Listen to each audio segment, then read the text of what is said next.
नमस्कार दोस्तों, स्वागत है आपका हिंदी लैब के YouTube चैनल पर। मेरा नाम है अंजू और आज भी हम हमेशा की तरह हिंदी को सरल और आसान शब्दों में समझेंगे। तो आज का हमारा टॉपिक है कारक एवं कारक चिन्ह। लेकिन कारक को पढ़ने से पहले हम एक छोटे से पैराग्राफ को देख लेते हैं। तो चलिए देखते हैं। एक बार की बात है, सम्राट अकबर ने नगर में यह घोषणा करवाई कि कल सूरज निकलने से पहले सभी लोग एक एक लोटा दूध शाही बाग के बीचों बीच बनी गहरी हौदी में डालेंगे। फरमान सुनकर तीसरे पहर से ही लोगों की लंबी कतार लग गई। हर व्यक्ति अपने हाथ में लोटा लिए था। तो ये तो हमारा एक छोटा सा जो पैराग्राफ था, लेकिन आपने इस पैराग्राफ में कुछ नोटिस किया क्या? वो नोटिस आप लोगों को ये करना था कि देखिए, ये जो मैंने पूरा लिखा हुआ है इसमें कुछ कुछ जो वर्ण हैं वो मैंने ब्लू कलर से लिखे हुए हैं, जैसे की, ने, में, फिर में और की, में। तो ये जो कुछ कुछ हैं वो मैंने अलग कलर से हाईलाइटेड किए हुए हैं। क्यों किए हुए हैं, इनका क्या मतलब होता है? ये देखने में तो बच्चों आप लोगों को बहुत ही छोटे छोटे से शब्द दिखाई दे रहे होंगे कि बहुत ही छोटे छोटे से शब्द हैं, लेकिन ये शब्द बहुत ही कमाल के शब्द हैं, बहुत ही महत्वपूर्ण हैं किसी भी वाक्य के लिए। जब ये शब्द इन शब्दों का क्या कार्य होता है? ये शब्द जो वाक्य होता है हमारा, उस वाक्य में जो भी संज्ञा या सर्वनाम शब्द होते हैं और वाक्य की जो क्रिया होती है, उन दोनों के बीच में संबंध जोड़ने का कार्य करते हैं। क्या करते हैं?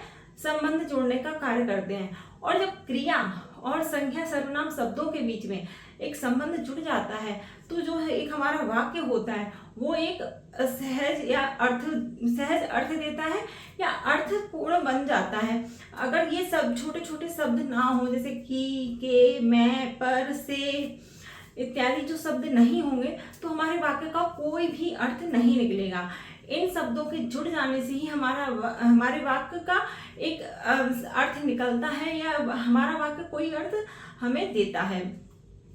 तो जो भी ये हमारे जो शब्द होते हैं, इन शब्दों को हम क्या कहते हैं? कारक चिन्ह कहते हैं। ये जो छोटे छोटे शब्द जो भी लिखे हुए हैं, की, ने, में, पर, ये जो शब्द हैं हमारे, इन शब्दों को हम क्या बोलते हैं? कारक चिन्ह बोलते हैं। और जो संज्ञा या सर्वनाम शब्दों का क्रिया के साथ में जो संबंध होता है, उस संबंध को हम क्या कहते हैं? कारक कहते हैं। क्या कहते हैं? कारक। और इन छोटे छोटे शब्दों को हम बोलते हैं कारक चिन्ह। कारक चिन्हों को हम विभक्ति भी बोलते हैं, परसर्ग भी बोलते हैं, इत्यादि नामों से हम इनको जानते हैं। तो आप लोगों को कंफ्यूज नहीं होना है। अगर एग्जाम में परसर्ग पूछा जाए या विभक्ति पूछा जाए कि इसमें है ना विभक्ति आप लोगों को बताना है, तो आप लोगों को कंफ्यूज नहीं होना है। कारक चिन्हों को ही हम परसर्ग और विभक्ति भी कहते हैं। तो चलिए अब हम इसकी है ना डेफिनेशन देख लेते हैं कि इसकी डेफिनेशन क्या होती है, कारक हम किसको कहते हैं।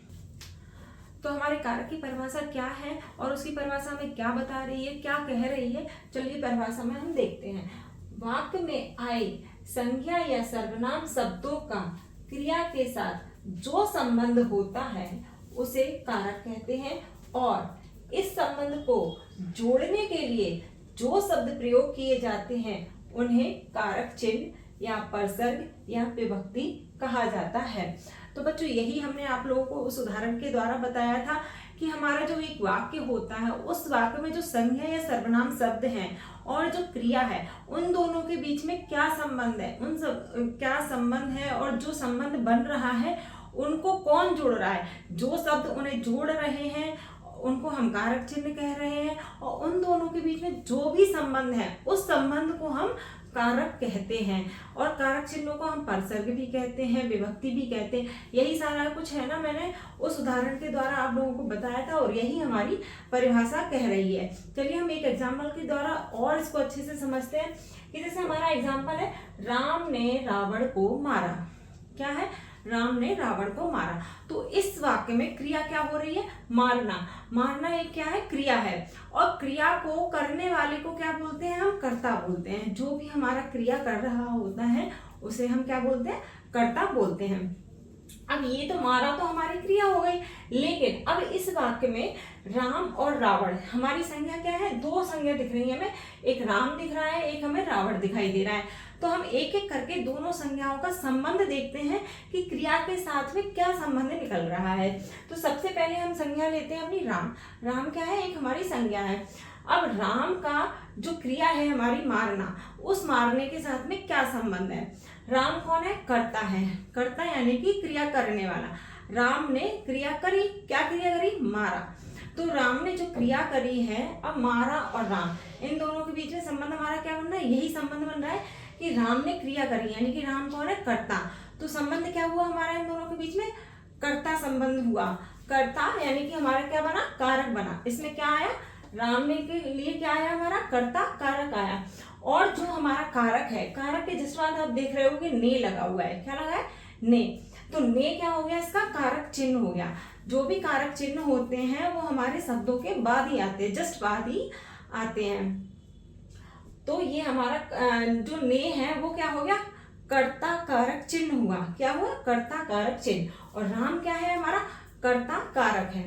अब हम दूसरा देखते हैं, रावण। रावण भी हमारी एक संज्ञा है। अब रावण का क्रिया के साथ में क्या संबंध है, तो मारना हमारी क्रिया है, अब रावण है, रावण हमारी संज्ञा है। इन दोनों के बीच का संबंध समझते हैं। जो भी क्रिया हुई मारना, मारना किसको मारा हमने, रावण को मारा। तो जो क्रिया हुई है उस क्रिया का प्रभाव किसके ऊपर आया, रावण के ऊपर आया, क्योंकि मरा कौन है, रावण ही तो मरा है। तो फर्क किसको पड़ा, रावण को पड़ा। राम को तो कोई फर्क नहीं पड़ा, राम ने तो सिर्फ क्रिया करी है, लेकिन मरा कौन, या मारा किसको गया, रावण को मारा गया। अब जैसे मैं हूं, मैं आपको एक चांटा मार दूं, तो मैंने तो क्रिया करी, मैं कौन हो गई, कर्ता, मैंने क्रिया कर दी। लेकिन मैंने चांटा किसको मारा, आपको मारा, और उस चांटे का प्रभाव क्या हुआ, आपका गाल लाल हो गया। तो जो क्रिया हुई, क्रिया का प्रभाव आपके ऊपर पड़ा, आपके गाल के ऊपर पड़ा कि वो लाल हो गया है। तो वही जब है ना, क्रिया का प्रभाव जिसके भी ऊपर पड़ता है उसको हम क्या कहते हैं, कर्म कारक कहते हैं। क्या कहते हैं, कर्म कारक कहते हैं। तो यहाँ पर भी वही हो रहा है कि मारना है जो हमारी क्रिया है, मारने का प्रभाव रावण के ऊपर पड़ा, रावण हमारा मर गया। तो किसके ऊपर प्रभाव आया, रावण के ऊपर। तो यहाँ पर जो रावण है वो हमारा क्या हुआ, कर्म कारक हुआ। क्या हुआ, कर्म कारक। और रावण के जस्ट बाद आपको दिख रहा होगा कि को लिखा हुआ है, को यानी कि कर्म कारक चिन्ह हुआ।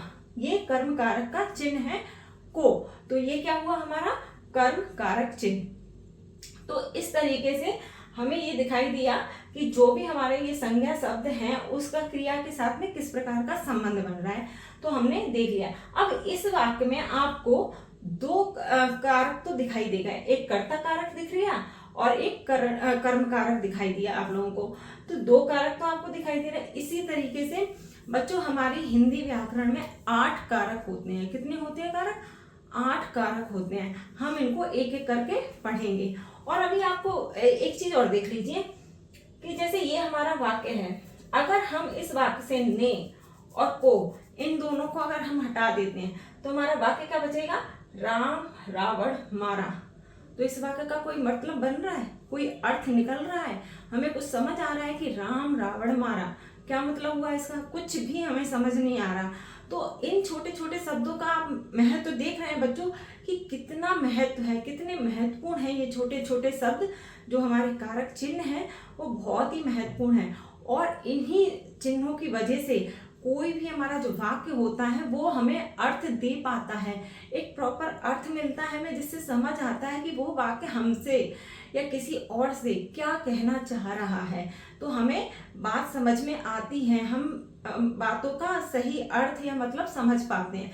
तो अगर ये शब्द ना हो, कारक चिन्ह ना हो, तो वाक्य का कोई भी अर्थ नहीं रह जाएगा और हमें कभी भी कोई बात समझ नहीं आएगी। हम अपनी बात को किसी से कह नहीं पाएंगे, किसी की बात को हम समझ नहीं पाएंगे। तो ये चीज़ बहुत ही इम्पोर्टेंट है, बहुत ही महत्वपूर्ण है हमारे हिंदी व्याकरण में, कि जो कारक चिन्ह है इनके बिना हमारा वाक्य एक तरह से अधूरा है, कुछ भी नहीं है वो हमारा वाक्य। और एग्जाम के उसमें भी देखा जाए तो कारक जो एक टॉपिक है वो भी हमारा बहुत ही इम्पोर्टेंट टॉपिक है। इससे जब क्वेश्चन पूछे जाते हैं तो बच्चे अक्सर गलती कर जाते हैं। तो बच्चों इस वीडियो को ध्यान से आखिरी तक जरूर देखिएगा और समझिएगा। जिस तरीके से इसको मैं बता रही हूँ, समझा रही हूँ, सरल और आसान शब्दों में इसको आप समझने की कोशिश जरूर कीजिएगा।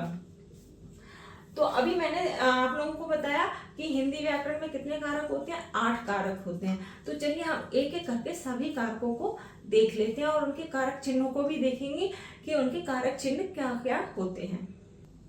तो बच्चों ये लिस्ट रही हमारे कारक की, ये हमारे 8 प्रकार के कारक होते हैं। चलिए हम इनको एक एक करके देखते हैं। ये हमारा पहला है कर्ता कारक। कर्ता कारक का चिन्ह क्या होता है, ने या फिर शून्य। शून्य कारक चिन्ह होता है। शून्य मीन्स जिसमें कोई भी कारक चिन्ह नहीं होगा तो वहां पर हम क्या लिखेंगे, शून्य कारक चिन्ह लिखेंगे। अभी जब हम एक एक करके इन सारी चीजों को पढ़ेंगे कि कर्ता कारक क्या होता है, कर्म कारक क्या होता है, उसमें मैं और भी आपको डिटेल में बताऊंगी कि ये शून्य कारक चिन्ह क्या होते हैं। तो और आपको एग्जाम्पल के थ्रू और भी अच्छे से ज्यादा समझ में आएगा कि ये क्या होते हैं और ये किस प्रकार से वाक्य में आते हैं। अभी हम सिर्फ इनके नाम देख लेते हैं और इनके कारक चिन्हों को देख लेते हैं। तो पहला है हमारा कर्ता कारक, दूसरा है कर्म कारक। कर्म कारक का चिन्ह क्या होता है, को या शून्य कारक चिन्ह। इन दोनों में, कर्ता कारक और कर्म कारक, इन दोनों में शून्य कारक चिन्ह आता है और किसी में भी नहीं आता। इन दोनों में आता है। जब मैं इनको एक एक करके डिटेल में बताऊंगी आपको तो और अच्छे से आप लोगों को ये चीज बाद में समझ में आएगी। तीसरा हमारा कारक चिन्ह है करण। करण कारक है और इसका चिन्ह क्या होता है, से या के द्वारा। मीन्स जो भी हम कोई भी साधन या कोई भी चीज प्रयोग करते हैं कोई भी कार्य करने के लिए, जिससे हमारी कोई क्रिया की जाती है, तो वो हमारा करण कारक होता है और उसका चिन्ह होता है या से या फिर के द्वारा। ज्यादातर है ना करण कारक में जो भी हमारा साधन होता है वो निर्जीव चीजें ही होती हैं। हमारे साधन उनको ही हम प्रयोग में करते हैं, साधन के रूप में प्रयोग करते हैं। चौथा है हमारा संप्रदान कारक। संप्रदान कारक का कारक चिन्ह होता है के लिए या को। संप्रदान में आपको दिखाई दे रहा है दान। दान है मीन संप्रदान का मतलब ही यही होता है कि हम दान करना, कोई भी चीज दान देना, या हम कोई चीज दान करते हैं या हम किसी के लिए कोई कार्य करते हैं तो वो चीज जो होती है वो हमारे संप्रदान कारक में आ जाती है। और इसका चिन्ह आप याद रखिए, के लिए और को, ये दो हमारे इसके कारक चिन्ह होते हैं।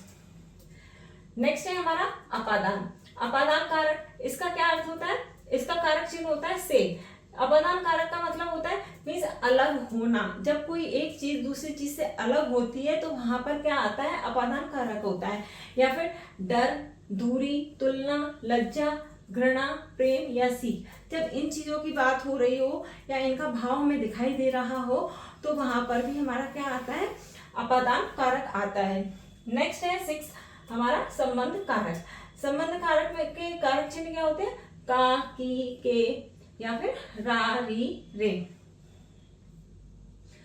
नेक्स्ट है हमारा अधिकरण कारक। अधिकरण कारक इसका कारक चिन्ह क्या होता है, मैं, पे, पर। एंड लास्ट है हमारा संबोधन कारक। इसका कारक चिन्ह होता है हे, ओ, अरे, अजी इत्यादि। ये हमारे इसके कारक चिन्ह होते हैं। इनको हम सिंपल है ना इस तरह से भी याद रख सकते हैं कि जो पीछे का है मीन शून्य है, इनको आप छोड़ दीजिएगा। जैसे कर्ता, रे, कर्म, को, करण, से, संप्रदान, के लिए, अपादान, से, अलग।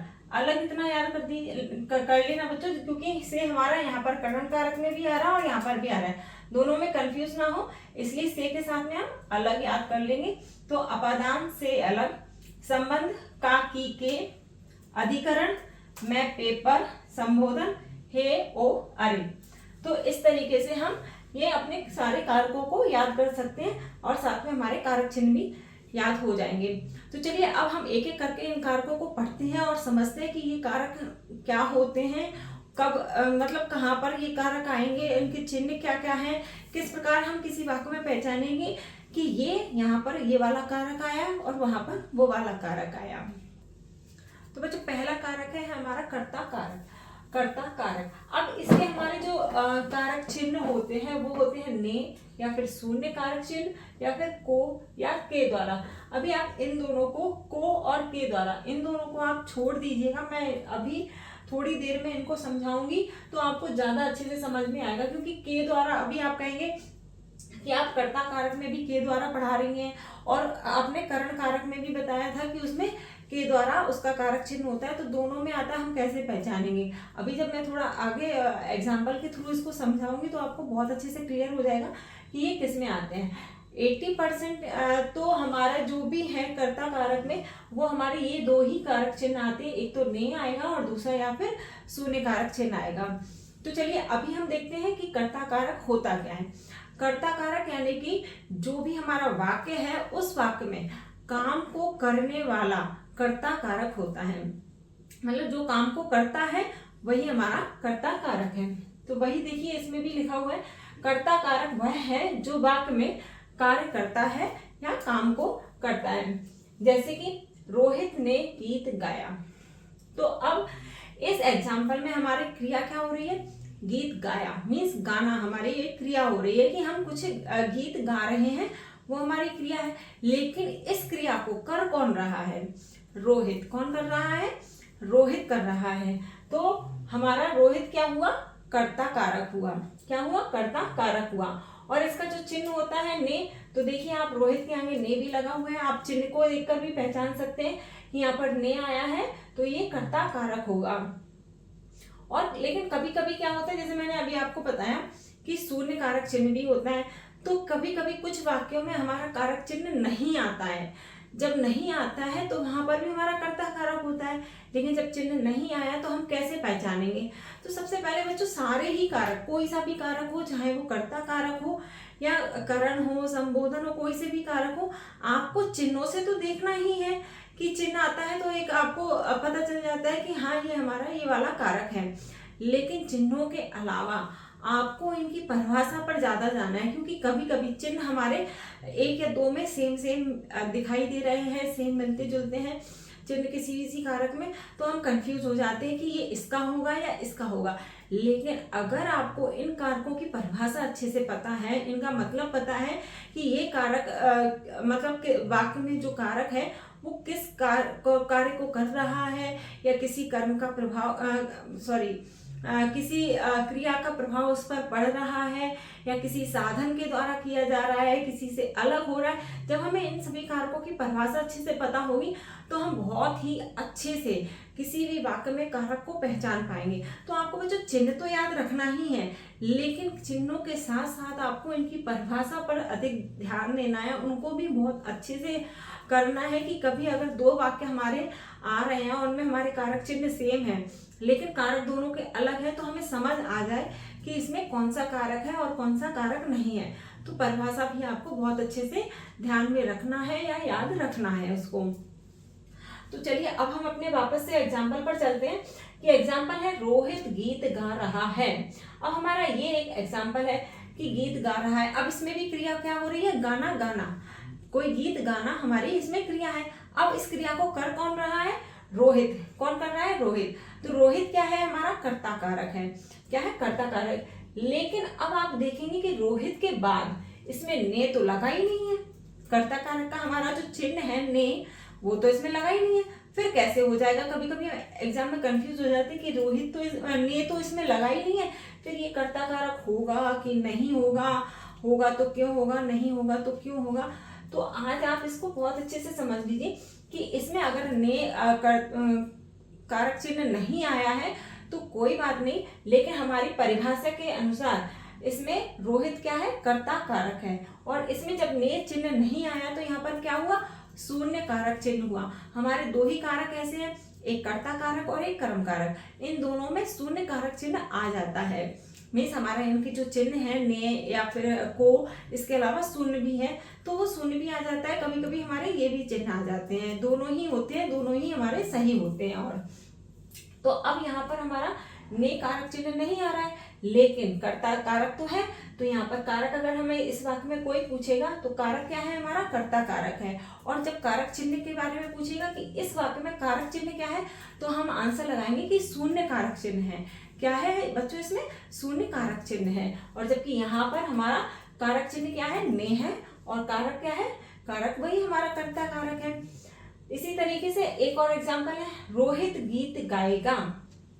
रोहित गीत गाएगा, इसमें भी गीत गाना क्रिया है, और क्रिया कौन कर रहा है, रोहित कर रहा है। तो रोहित कर्ता हो कारक हो गया, और क्रिया तो हमारे गाना है। इसमें भी हमारा कारक चिन्ह क्या है, शून्य कारक चिन्ह है। इसमें भी हमारा चिन्ह कोई आया नहीं है, तो इसमें क्या है हमारा कारक चिन्ह, शून्य कारक चिन्ह है। और अब ये 3 वाक्य मैंने जो लिखे हैं, अब इन 3 वाक्यों को अगर आप देखेंगे, ध्यान से देखेंगे और समझेंगे इसको, तो ये जो पहला वाला वाक्य है ये हमारा भूतकाल का है, और दूसरा है वर्तमान काल का है, और तीसरा है वो भविष्य काल का है। क्योंकि गा रहा है गाएगा, ये हमारी वर्तमान काल और भविष्य काल के हैं, और गीत गाया ये भूतकाल का है। तो जो ने कारक चिन्ह है वो हमारा सिर्फ और सिर्फ भूतकाल में के जो वाक्य होते हैं उनमें ही आता है। ये आपके लिए एक शॉर्ट ट्रिक है जिससे आप समझ सकते हो कि कर्ता कारक में ने कब कब आएगा हमारा, ने हमारा सिर्फ और सिर्फ भूतकाल के जो वाक्य होंगे उनमें ही आएगा। भविष्य काल और वर्तमान काल के वाक्यों में ने कारक चिन्ह हमारा नहीं आता है, वहां पर हमारा ज्यादातर शून्य ही रहता है, या फिर कभी कभी को आ जाता है या के द्वारा आ जाता है। तो अभी ये चीज तो आपको समझ आ गई होगी बच्चों कि ने और शून्य कब कब आने वाला है हमारा, और कर्ता कारक क्या होता है। अब हम ये इन दो को देखते हैं कि कभी कभी हमारा जो वाक्य होता है उसमें को भी चिन्ह आता है और के द्वारा भी चिन्ह आता है। तो वो कैसे आता है कि जैसे हमारा कोई वाक्य है, पापा को ऑफिस जाना है। क्या है वाक्य हमारा, यहाँ लिख देती हूं मैं, पापा को ऑफिस जाना है। अब इस वाक्य में पापा को ऑफिस जाना है, इस वाक्य में क्रिया क्या हो रही है, जाना क्रिया हो रही है। कहाँ जाना है, ऑफिस जाना है। तो जाना हमारी क्रिया है, और इस क्रिया को कर कौन रहा है, पापा कर रहे हैं। तो इसमें हमारा कर्ता क्या हुआ, इस वाक्य में हमारा कारक क्या हुआ, कर्ता कारक है हमारा पापा। पापा कौन है, कर्ता कारक है हमारा। और इसमें जो को आया है, कर्ता कारक के साथ में जो हमारा को आया वो इसका कारक चिन्ह होगा इसमें। तो इस तरीके से कभी कभी कुछ वाक्य ऐसे होते हैं, बहुत ही कम होते हैं, लेकिन कुछ वाक्य ऐसे होते हैं कि अब आप देखोगे कि को आया तो ये कर्ता कैसे होगा। लेकिन नहीं बच्चों, आपको इसकी परिभाषा भी देखनी है, और परिभाषा को ध्यान में भी अच्छे से रखना है कि इसमें क्रिया हो रही है और क्रिया को करने वाला हमारा कर्ता कारक है। तो ये हमारा कर्ता कारक है, और ये हमारा कर्ता कारक चिन्ह है। को क्या है, हमारा कर्ता कारक चिन्ह है। और इसी तरीके से एक और एग्जांपल देख लेते हैं कि दीपिका के द्वारा बेहतरीन तीरंदाजी की गई। यहां पर लिखते हैं, दीपिका के द्वारा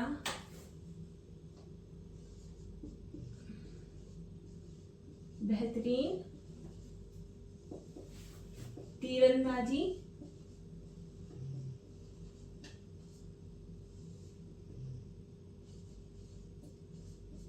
की गई। अब ये हमारा एग्जाम्पल है कि दीपिका के द्वारा बेहतरीन तीरंदाजी की गई। अब हमारा के द्वारा जो ये आया है कारक चिन्ह के द्वारा, ये के द्वारा हमारा उसमें भी आता है, करण कारक में भी आता है। तो करण कारक में जब के द्वारा आता है तो वो किसी साधन के लिए या माध्यम के लिए आता है कि हमने कोई कार्य किया तो किसके द्वारा किया, वो द्वारा उसके सेंस में आता है। लेकिन ये हमारा आया कि इस कर्ता के द्वारा ऐसा काम किया गया। तो हमारा कार्य क्या हो रहा है, तीरंदाजी करना एक कार्य है, एक क्रिया है हमारी, और इस क्रिया को करने वाला कौन है, दीपिका है। तो दीपिका कौन है, हमारी कर्ता कारक है। क्या है हमारी, ये कर्ता कारक है। और कर्ता कारक के बाद जो हमारा चिन्ह लगा हुआ है वो है कर्ता कारक चिन्ह। तो कभी कभी हमारे कुछ वाक्य ऐसे होते हैं जिनमें के द्वारा या फिर को, ये दोनों भी चिन्ह आ जाते हैं। इनको भी ये किस में आते हैं, हमारे कर्ता कारक में ही आते हैं। तो उम्मीद करती हूँ बच्चों कि ये आपको अच्छे से समझ आ गया होगा कि कहाँ पर हमारा ने आने वाला है और कहाँ पर हमारा शून्य आएगा। तो चलिए अब हम नेक्स्ट कारक को देख लेते हैं। तो बच्चों नेक्स्ट हमारा कारक है कर्म कारक। क्या है हमारा कर्म कारक? कर्म कारक का जो चिन्ह होता है वो क्या होता है? को या शून्य। को या शून्य इसका हमारा कारक चिन्ह होता है। इसकी परिभाषा क्या है? वाक्य में जिस शब्द पर क्रिया का फल पड़ता है उसे कर्म कारक कहते हैं। मीन्स अब इसका क्या मतलब हुआ? मीन्स जो हमारी क्रिया हो रही है उस क्रिया का फल किसके ऊपर पड़ रहा है। जैसे अभी थोड़ी देर पहले मैंने एग्जांपल से आप लोगों को बताया था कि मैंने चाटा मारा, मैंने आपको चाटा मारा, तो मैंने क्रिया कर दी कि चाटा मारना, मैंने एक क्रिया कर दी, लेकिन उस क्रिया का प्रभाव किसके ऊपर पड़ा? आपके गाल पर पड़ा। मेरे ऊपर तो कुछ भी नहीं हुआ, आपके गाल पर उसका प्रभाव हुआ कि गाल आपका लाल हो गया है। तो क्रिया का प्रभाव जिस पर पड़ता है वही हमारा कर्म कारक होता है। यही हमारी परिभाषा हमको कह रही है। और कभी कभी जैसे हम कंफ्यूज हो जाते हैं, हमें नहीं समझ में आता है कि इसमें कर्म कारक क्या होगा, तो उसको पहचानने के लिए एक सिंपल सा है कि हम क्रिया से प्रश्न पूछेंगे, क्या या किसको। हम ये दो प्रश्न उससे क्रिया से पूछेंगे। किससे पूछना है हमें? क्रिया से पूछना है, किसी और से हमें नहीं पूछना है। तो क्रिया से हम जब पूछेंगे प्रश्न कि क्या या किसने, सॉरी किसको नहीं, किसने।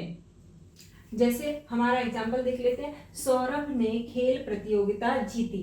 तो अब इसमें हमारी क्रिया क्या हो रही है? जीतना। जीतना हमारी क्रिया हो रही, लेकिन हमारी क्रिया का जो जीती है वो हमारा, इसका प्रभाव किसके ऊपर पड़ रहा है? प्रतियोगिता पर, कि हमने क्या क्या जीता? प्रतियोगिता जीती। तो इसमें हमारा जो भी है इसमें कर्म कारक हमारा प्रतियोगिता है। क्या है? प्रतियोगिता हमारा इसमें कर्म कारक है। और जैसे इसमें है कवि ने मधुर गीत सुनाया। अब इसमें हमारी क्रिया क्या हो रही? गीत सुनाना। गीत सुनाना इसमें हमारी क्रिया हो रही है। तो क्या सुनाया, इस मतलब जो हम सुना रहे हैं उसका प्रभाव किसके ऊपर पड़ रहा है? गीत के ऊपर पड़ रहा है। तो गीत हमारा क्या हो गया? कर्म कारक हो गया। लेकिन अभी इन दोनों उदाहरणों में आपने बच्चों ध्यान दिया क्या कि इनके बाद जो शब्द है कर्म कारक है, यहाँ पर भी कर्म कारक है, कर्म कारक के बाद इसमें चिन्ह नहीं लगा है। गीत सुनाया, प्रतियोगिता जीती, इनके बाद इसमें कोई भी चिन्ह नहीं लगा है। यानी कि यहाँ पर क्या है हमारा? शून्य कारक चिन्ह है। यहाँ पर कारक हमारा है, कर्म कारक है इन दोनों में, लेकिन जब चिन्ह की बात आती है तो शून्य कारक चिन्ह है। यहाँ पर कोई भी कारक चिन्ह नहीं है। जबकि एक और एग्जाम्पल है, नाना जी ने विमल को एक घड़ी दी। क्या दी? घड़ी दी। किसको दी? घड़ी विमल को दी। तो यहाँ पर हमें को दिखाई दे रहा है कि हमारा ये कारक चिन्ह है, जो हमने अभी ऊपर भी आपको बताया कि इसमें दिखाई दे रहा है को इसमें कारक चिन्ह है। और विमल हमारा क्या हो गया? कर्म कारक हो गया। अब जब जैसे इनमें हमारा कोई भी कारक चिन्ह नहीं है, तो बच्चों हम कंफ्यूज हो जाते हैं कि कैसे पहचाने कि क्या हम इसमें हमारा कारक होगा और कौन सा शब्द हमारा कर्म कारक होगा या नहीं होगा। तो हम बच्चों एक काम करते हैं कि जो हमारी क्रिया है, जैसे जीती, सुनाया या दी, तो ये जो भी हमारी क्रिया है, हम इन क्रियाओं से एक प्रश्न पूछते हैं। वो प्रश्न होता है क्या या फिर किसको। हम ये दो प्रश्न उनसे पूछते हैं कि जैसे सौरभ ने खेल प्रतियोगिता जीती, तो हम इससे प्रश्न पूछेंगे क्या जीती। क्रिया हमारी जीती है, जीती से हमने प्रश्न पूछा कि क्या जीती, तो हमें उत्तर क्या मिला? प्रतियोगिता जीती। तो प्रतियोगिता हमारा क्या है? कर्म कारक है और इसमें कारक चिन्ह शून्य है। इसी तरीके से गीत सुनाया, तो इसमें हमने सुनाया जो क्रिया है, उस क्रिया से हमने भी एक प्रश्न पूछा कि क्या सुनाया, तो हमें उत्तर मिला गीत सुनाया। तो यहाँ पर हमारा जो गीत है, गीत हमारा कर्म कारक हो गया और इसमें कारक चिन्ह क्या है? शून्य कारक चिन्ह है। जबकि यही है, एक वाक्य ये भी है, नाना जी ने विमल को एक घड़ी दी। तो किस हमारी घड़ी देना, देना एक क्रिया है। अब हमने देना से एक प्रश्न पूछा कि किसको दी, किसको दी, तो हमें उत्तर मिल रहा है कि विमल को दी। किसको दी? विमल को दी। तो विमल हमारा कर्म कारक हो गया और को जो है इसमें हमारा कर्म कारक चिन्ह हो गया। लेकिन बच्चों कभी कभी क्या होता है कि किसी किसी वाक्य में, जैसे यही वाक्य है, नाना जी ने विमल को एक घड़ी दी, तो कुछ वाक्य ऐसे होते हैं कि उसमें दो दो कर्म कारक होते हैं। इस वाक्य में भी दो कर्म कारक आ रहे हैं, वो कैसे आ रहे हैं अभी समझते हैं उसको भी। तो जिन वाक्यों में दो कर्म कारक होते हैं तो उनमें एक कर्म कारक तो होता है मुख्य कर्म कारक और दूसरा कर्म कारक होता है वो होता है गौण कर्म कारक। तो अब हमें कैसे पता चलेगा कि कौन सा इसमें मुख्य कर्म कारक है और कौन सा इसमें गौण कर्म कारक है? तो इसमें कुछ भी नहीं करना है हमें। सबसे पहले जो हमारे ये प्रश्न लिखे हुए हैं, क्या और किसको, तो यही प्रश्न हमें अपने वाक्य में करना है क्रिया से। तो हमने क्रिया से जो हमने प्रश्न किया कि क्या दी, अगर हम जब क्या से प्रश्न कर रहे हैं तो हमें जो भी उत्तर मिलता है क्या से प्रश्न करने पर वो हमारा हो जाता है मुख्य कर्म कारक। जैसे हमने दी से प्रश्न पूछा कि क्या दी, तो हमारा उत्तर बन रहा है कि घड़ी दी। क्या दी? घड़ी दी। तो घड़ी जो है हमारा, इसको हम कहेंगे मुख्य कर्म कारक। क्या कहेंगे इसको हम? मुख्य कर्म कारक। घड़ी क्या है हमारा? मुख्य कर्म कारक। अब हम दूसरा प्रश्न पूछेंगे, किसको दी।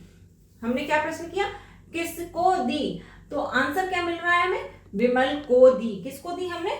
विमल को दी। तो ये विमल जो है इसका ये हमारा हो जाएगा गौण कर्म कारक। क्या हो जाएगा बच्चों? गौण कर्म कारक। तो इस तरह से बच्चों आपको ध्यान रखना है कि किसी किसी वाक्य में ऐसा होता है कि दो दो कर्म कारक हो जाते हैं। तो बस इतना ही आपको याद रखना है कि हमें दोनों ही प्रश्न पूछने हैं, क्या वाला भी प्रश्न पूछना है और किसको वाला भी प्रश्न पूछना है। ये दोनों प्रश्न हम किससे पूछेंगे? क्रिया से पूछेंगे। तो क्रिया से जब हमने क्या से प्रश्न पूछा कि क्या दी या जो भी है हमारी क्रिया, उससे हमने पूछा कि क्या, तो क्या का जो हमें आंसर मिल रहा है वो हमारा मुख्य कर्म कारक हो जाएगा। और जब हम किसको से प्रश्न पूछते हैं तो जो हमें आंसर मिल रहा है वो हमारा गौण कर्म कारक हो जाएगा। बस आपको इतना ही ध्यान रखना है, यही कर्म कारक होता है। उम्मीद करती हूँ कि ये आपको समझ में आया होगा। चलिए आगे देखते हैं अब हम। तो बच्चों नेक्स्ट है हमारा करण कारक। करण कारक का हमारा चिन्ह क्या होता है? से या फिर के द्वारा और साधन या माध्यम के रूप में। तो इसमें जो से और के द्वारा आ रहा है ये है ना हमारा किसी साधन या माध्यम के रूप में आ रहा है कि हमने क्रिया इसके द्वारा की, मतलब हमारा ये साधन रहा था, इस साधन से हमने कोई सी भी क्रिया की। तो यहाँ पर हमारा जो के द्वारा है वो साधन के संदर्भ में आ रहा है। तो यहाँ पर हमारा जो के द्वारा है वो साधन के संदर्भ में आ रहा है। तो ये दो हमारे इसके कारक चिन्ह होते हैं। अब इसकी परिभाषा है कि कर्ता जिस साधन के द्वारा क्रिया करता है उसे हम करण कारक कहते हैं। तो यही चीज अभी हमने बताई कि जो भी क्रिया करी जा रही है, जिस साधन से क्रिया करी जाती है उसी साधन को हम क्या कहते हैं? करण कारक कहते हैं। अब करण कारक के जैसे एग्जाम्पल देख लेते हैं कि शुभांकुर ने नए पेन से एक कविता लिखी। क्या है? शुभांकुर ने नए पेन से एक कविता लिखी। तो उसने एक कविता लिखी, लिखना हमारी की क्रिया हो गई। किससे लिखी कविता? क्या साधन रहा? किस माध्यम से लिखी? किस चीज से लिखी वो कविता? तो कविता उसने नए पेन से लिखी। किससे लिखी? पेन से कविता लिखी उसने। तो पेन हमारा क्या हो गया? इसमें करण कारक हो गया। और पेन के बाद हमारा क्या लिखा है? चिन्ह क्या बना हुआ है? से इसमें चिन्ह है। तो ये हमारा से जो है वो क्या हो गया? करण कारक चिन्ह हो गया। इसी तरीके से एक और एग्जाम्पल है, उसने कुल्हाड़ी से पेड़ काटा। पेड़ काटना एक क्रिया हो गई हमारी। तो जो क्रिया है वो क्रिया किससे की गई? किस साधन के द्वारा, किस चीज से की गई? तो वो चीज है हमारी कुल्हाड़ी। कुल्हाड़ी से हमने पेड़ को काटा। तो कुल्हाड़ी जो है हमारा वो क्या है? करण कारक है। और जो ये से है, से इसका कारक चिन्ह है, करण कारक चिन्ह है। और जब आपको कभी नहीं भी समझ में आ रहा है कि इसमें करण कारक कौन सा है, तो हम इसमें जो क्रिया है लिखी या काटा, ये जो भी क्रिया है, हम उस क्रिया से एक प्रश्न करते हैं और वो प्रश्न होता है हमारा किससे या किन से। तो हम क्रिया जैसे लिखी है, लिखी से हम एक प्रश्न करेंगे कि किससे लिखी। कविता जो लिखी गई है वो किससे लिखी गई है? तो किससे लिखी गई है? पेन से लिखी गई है। तो पेन हमारा क्या हो गया? करण कारक हो गया। और जो से लगा है उसके बाद में वो हमारा करण कारक चिन्ह हो गया। इसी तरीके से काटा। काटना हमारी क्रिया है। काटा से हमने प्रश्न पूछा कि किससे काटा, जो पेड़ काटा गया है वो किससे काटा, तो हमें उत्तर मिल रहा है कि कुल्हाड़ी से काटा। तो कुल्हाड़ी हमारा क्या हो गया, करण कारक हो गया, और जो से है ये हमारा करण कारक चिन्ह हो गया।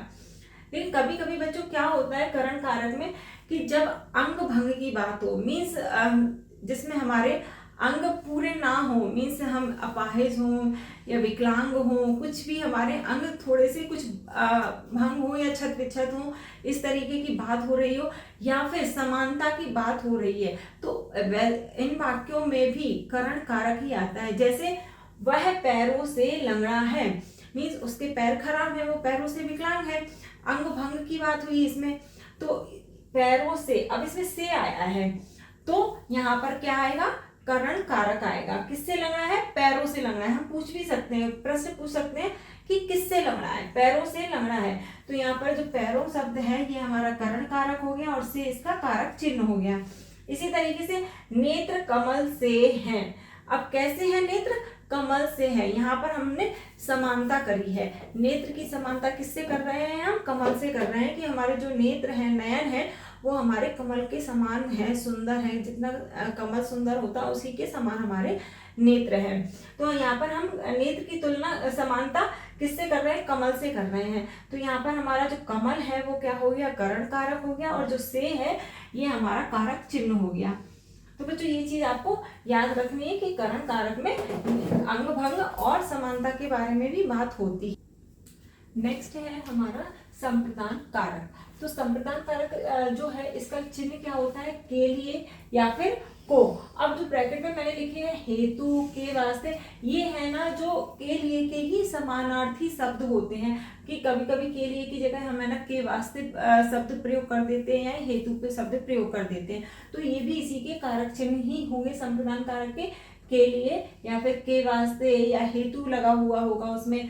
और दूसरा हमारा कारक चिन्ह है को, ये हमारे इसके कारक चिन्ह होते हैं। और संप्रदान कारक की अब हम परिभाषा देखते हैं कि ये परिभाषा हमें क्या बता रही है।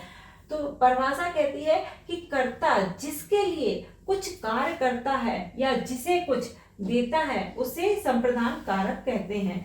मतलब अब जैसे बच्चों संप्रदान में ही आपको दान दिख रहा होगा, ये दिख रहा है ना दान, तो मीन संप्रदान का मतलब ही होता है, अर्थ होता है कि दान देना, हम कुछ दे रहे हैं। तो संप्रदान कारक में वही होता है कि हम किसी व्यक्ति के लिए या किसी चीज के लिए हम कुछ कार्य कर रहे होते हैं, किसी उद्देश्य से कर रहे होते हैं, किसी के लिए हम कुछ करते हैं वो, या फिर हम किसी को कुछ दान देते हैं, कोई चीज देते हैं, तो वो इन दोनों ही जगह पर क्या आता है, हमारा संप्रदान कारक आता है। जैसे हम उदाहरण से समझते हैं, उत्तम स्वास्थ्य के लिए प्रतिदिन योग करना चाहिए। अब हमें क्रिया क्या है, योग करना हमारी क्रिया है, लेकिन हमें ये योग करना चाहिए तो क्यों करना चाहिए, किसके लिए करना चाहिए, तो हम ये जो कर रहे हैं किसके लिए कर रहे हैं, उत्तम स्वास्थ्य के लिए। तो जो उत्तम स्वास्थ्य है, उत्तम स्वास्थ्य हमारा क्या हो गया, संप्रदान कारक हो गया, और जो के लिए है ये इसका कारक चिन्ह हो गया। क्या है, स्वास्थ्य, उत्तम स्वास्थ्य हमारा कारक हो गया और ये इसका कारक चिन्ह हो गया। इसी तरीके से दूसरा उदाहरण है, आपदा के समय लोगों ने जरूरतमंदों को भोजन दिया। अब इसमें दान का भाव आ रहा है कि हमने कोई चीज किसी को दी, मतलब फ्री में हमने दान किया, मतलब दान देना वही है कि फ्री में हमने किसी को कोई चीज दी। अब देना इसमें क्रिया है और हमने क्या दिया, किसको दिया, हमने जरूरतमंदों को दिया। किसको दिया, हमने जरूरतमंदों को दिया। तो जरूरतमंद जो है हमारा, ये हमारा संप्रदान कारक हो गया, और को जो है ये हमारा कारक चिन्ह हो गया। और जब कभी हमें इस तरीके से वाक्य लिखे दिखाई दे जाते हैं और हमें नहीं समझ आता है, तो हम उसमें वही करते हैं कि क्रिया से हम एक प्रश्न पूछते हैं। क्या प्रश्न पूछेंगे, किसके लिए या फिर किन के लिए, हम क्रिया से ये प्रश्न पूछेंगे। जब हमारी इसमें क्रिया है योग करना, तो हमने क्रिया से प्रश्न पूछा किसके लिए योग करना है हमें, तो किसके लिए करना है, हमें उत्तर मिल रहा है कि उत्तम स्वास्थ्य के लिए योग करना है। क्यों करना है हमें योग, उत्तम स्वास्थ्य के लिए हमें योग करना है। तो उत्तम स्वास्थ्य हमारा क्या हो गया, संप्रदान कारक हो गया, और के लिए इसका कारक चिन्ह हो गया। इसी तरह से इसमें भी लिखा है कि आपदा के समय लोगों ने जरूरतमंदों को भोजन दिया। अब दिया है, हमारी भोजन दिया, ये हमारी क्रिया है। हमने इससे पूछा कि किनके लिए दिया, हमने जो भोजन हम दे रहे हैं वो किनके लिए दिया, तो हमने किनके लिए दिया, जरूरतमंदों के लिए भोजन दिया। तो जरूरतमंद जो है वो हमारा संप्रदान कारक हो गया और जो को है वो इसका कारक चिन्ह हो गया। तो उम्मीद करती हूँ बच्चों कि यहाँ तक आप लोगों को ये सारी चीजें अच्छे से समझ आई होंगी। आज के लिए बस इतना ही, बाकी के आगे के जो भी कारक बचे हुए हैं वो हम नेक्स्ट क्लास में इसको पढ़ेंगे। और आप लोगों को आज की ये क्लास कैसी लगी कमेंट करके जरूर बताइएगा। इस वीडियो को ज़्यादा से ज़्यादा लाइक, शेयर एंड सब्सक्राइब कीजिएगा।